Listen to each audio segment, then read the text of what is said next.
আজ কতদিন হয় ফজরের নামাজ পড়ো না? কেন আল্লাহর সাথে এই নারাজ হলেন কেন?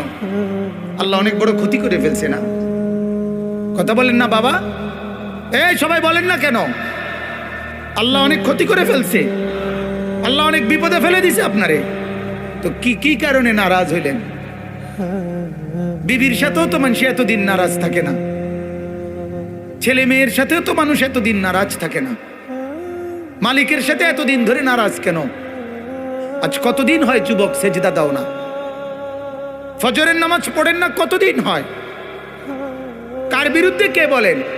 নিজের জিন্দেগির ফিকির করেন। আমি আমাকেই বলি, আপনি আপনাকেই বলেন, আপনাকেই বলেন আল্লাহর সাথে দুশ্মনী কেন করছেন? আল্লাহর সাথে নারাজ কেন হলেন? আল্লাহ বললেন ওমা হাদিহিল হায়াতুদ দুনিয়া